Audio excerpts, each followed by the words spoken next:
going on, everybody? Today we want to bring to you our busts for 2024. Sam and I each have our top two bust candidates. One thing I definitely want to highlight for you guys, it doesn't necessarily mean these guys aren't going to perform. We just don't like them where they're going.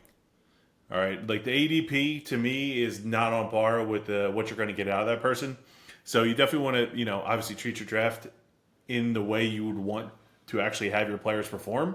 So picking someone too early when you could potentially get them later, or they're just not going to be worth it because they're not going to perform at that position, like taking a potential RB1 in the second round that's going to perform like an RB2 or an RB3, you obviously want to avoid that to the best of your ability. So we're going to do our best here to give you 4 people in total. And obviously we would love to hear your feedback and definitely would love to hear your bust that you guys potentially have on your mind.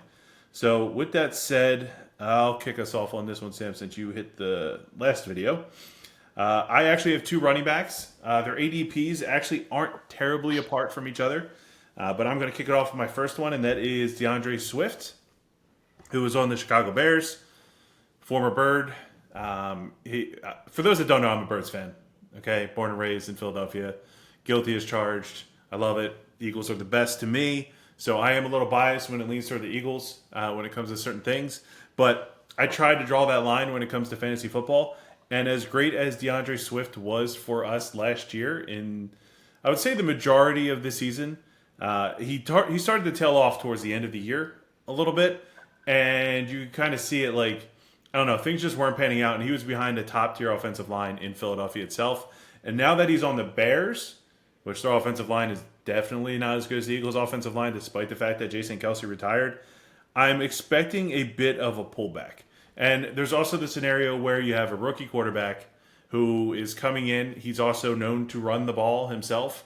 And he's got a receiving core that I think is going to get his primary focus when it comes down to it. So one of the things I always like to look at, too, is receptions. DeAndre Swift has no upside when it comes to receiving. That's why the Birds, when they use him, you would get Kenny Gainwell in the backfield pretty often if it was a receiving play where a running back might be catching the ball. And it's just a big differentiator this day and age from between like an RB1 and RB2 especially is whether or not they can catch the ball. They're either an immensely talented bell cow back or they're someone like CMC who's going to catch the ball all over the field despite that fact and still be able to give you points. So I definitely think you should tread lightly. Right now he's going around pick 59 in ADP in most drafts. So you're looking at the 6th round. I think that's a high price to pay. I'm not saying drafting Swift couldn't pay off for you in some fashion, but I just don't like him in the 6th round. I think he should be taken later. He's maybe going to finish in late RB2. You figure you start 2 running backs means you get 24 top running backs to fill that RB1, RB2 slot. I think you're going to see someone in the 20s when it comes to DeAndre Swift, when it comes down to it. So just be a little bit cautious in where you take him. Don't jump the gun. If you can get him later in the draft, I think that's where you might see a little bit more value and a payoff when it comes down to him. Maybe playing in the flex spot. All right, Sam, I'll pass it to you. Yeah, Swift killed me last year. I can't remember how many games where I watch him rip off a 20-yard run and get tackled at the 1-yard line or 2-yard line and Yeah, he Hurts never just touches pushes you. it in. No, and I think to your point, he's not a goal line back. Mm-hmm. And he might not have that role in Chicago either. They still have Roschon Johnson. They still have Khalil Herbert for now. We'll see if he stays there. Yeah. But I don't think there's any guarantee he gets more red zone touchdowns than he did on the Eagles either. Yeah, I agree with you. I think Johnson's going to end up stealing those there. Yeah, no, he bigger body. He didn't have a great rookie year, but we'll see if he can kind of make the leap here too. And my first pick, I'm going to come in a little bit hot here. I think people will not be very happy with this, at least anyone from Las Vegas or any Raiders fans. But I have Davante Adams as my first bust pick. Davante Adams is currently wide receiver 9 going off the boards here. And for me, it's not a matter of talent or his ability to make big plays or I don't think he's going to fall off a cliff in terms of talent. But for me, it's really an age quarterback situation and the addition of Brock Bowers in that offense where I really think a big pullback is going to be coming here. We already saw a huge regression last year for him in terms of The number of receptions, yards, touchdowns, everything dropped pretty significantly for him last year. Mm-hmm. And this year he's 31, going on 32. And I looked back 10 years to try to find any other 31-year-old wide receivers going into their turning 32 that produced a top 10 fantasy season. And there's only 4 people on that list. It was Keenan Allen last year, and he had Justin Herbert thrown to him. It was Larry Fitzgerald in 2017 when Carson Palmer was his quarterback. Although, to be fair, I think Blaine Gabbert and Drew Stanton were throwing passes at some point that year too. But again, Larry Fitzgerald just kind of a different breed of wide receiver there. Yeah. Before that, it's just Jordy Nelson 2016 with Aaron Rodgers and Brandon Marshall 2015 with Jay Cutler. And that's the entire list of 31-year-old wide receivers who had a top 10 fantasy season. So I think you factor that in with Gardner Minshew or Aiden O'Connell as a starting QB. I don't really think either are very, optimal for Adams there. Mm-hmm. You factor in, Brock Bowers is in that offense now, and he is going to be a big red zone threat and red zone target there. And I think he can eat into that touchdown production, unlike guys like Jacoby Myers or, Trey Tucker did last year. I just can't see Davante Adams finishing as a top 10 wide receiver this year. And for that reason, I'm having him as my first bust. Okay. No, I agree with that, Sam. It's probably not, as you said, the take that people will want to hear. But the fact is that he's being taken as a wide receiver 1, and I don't see wide receiver 1 numbers coming from him this year either. You mentioned numbers obviously falling off, which they did, but I think the biggest issue is not so much his age in this scenario, it's his quarterback is garbage. In O'Connell, the fact that they've done nothing over there quarterback-wise absolutely boggles my mind. But the Raiders are not going to be very good.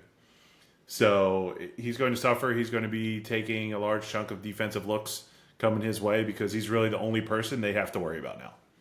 Josh Jacobs left. Yeah. So who else do they have to worry about? They don't have to worry about the quarterback. They only got to worry about Davante Adams, and he's the only offensive threat that they have there. So Raiders are living in obscurity, unfortunately. I will add, if he does get traded, he does go to a better situation. My take kind of softens on this one a little bit, but for now, he's a Las Vegas Raider.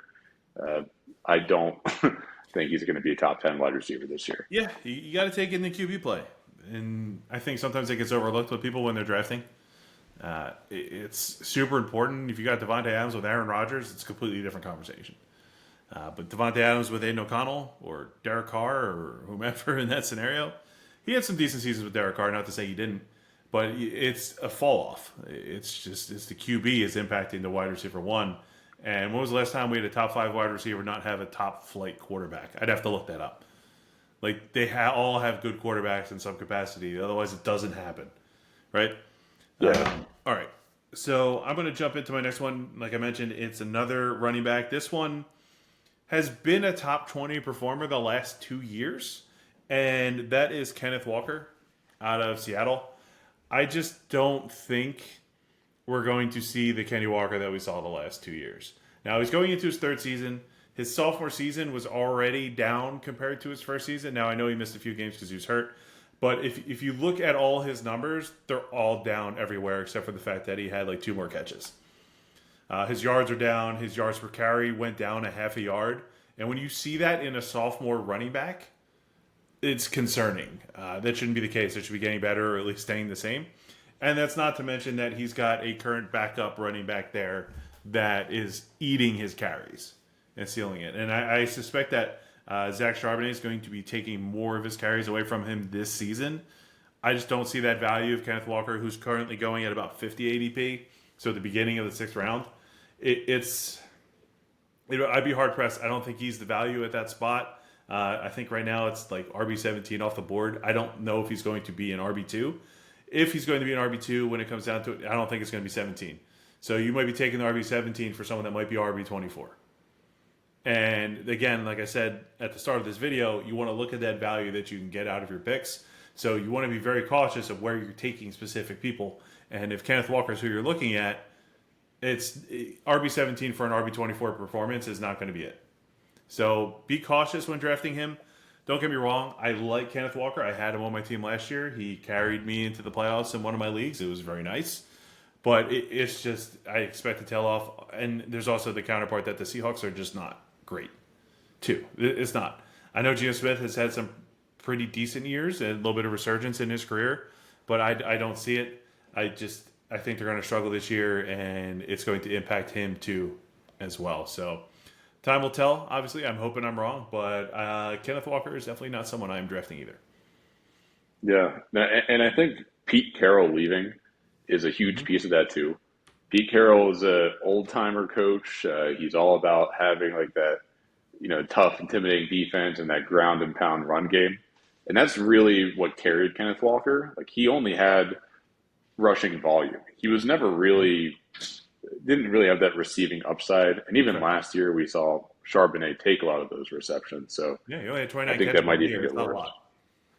No, yeah, and I know you said Walker kind of carried you to the playoffs here. So my next bus pick, he carried me to a PPR championship last year and won me the league. So this is a bit tough for me, but I'm saying Rachaad White as my next bus pick here. I didn't want to see it. I really did not want to list him here. But the more I look into it and the more I saw some of the underlying stats from last year, it is really concerning for me. Rachaad White was one of the least efficient running backs in the entire NFL last year, at least starting running backs. When we look at yards after contact, like per attempt, he was somewhere around 1.4 if I'm looking at like fantasypros.com. Just to put that in perspective, that ranks him 90th, right next to like Joe Mixon. And to put that in perspective a little bit too, so Devin Achane had three yards after contact per attempt. The more elite guys like CMC, Gibbs, Bijan, they were closer to like 1.8 to 2.2. Not a massive difference in terms of like 0.3 yards, but it tells a good story. The other thing too is when you look at explosive runs, he only had 3 runs last year go for over 20 yards. And that, like, when I watched him play last year, I wouldn't have guessed he was this inefficient or like this unexplosive. But guys like Gus Edwards and Zach Moss last year doubled the number of runs over 20 yards than Rachaad White. When you factor that in, you bring in Bucky Irving and a new OC this year. I'm not sure White is going to be buoyed by all the receptions and kind of checkdowns he was last year, especially since Bucky Irving was like one of the best receiving backs in college football for the past 2 years. And I got to imagine if he just eats into 25% of those checkdowns and receptions that White had pretty much uncontested last year, I think he can slip to like the RB25, RB30 right now, where he's going as RB15 today. Okay. I kind of agree. I kind of disagree. I know that's the metric people are putting out there right now with Rachaad White is that he was just not efficient as a running back. I have him too, as you know, in our one dynasty league that we have together. He was obviously outstanding last year. You know what the worst offensive line was last year? I'm going to guess you're going to say the Tampa Bay Buccaneers. No, it was the Giants. Oh. I knew you were going to say that, though. But the Bucs were right after them. They were absolutely atrocious in every sense of the word. And I don't think it matters what running back you put back there, they were going to struggle.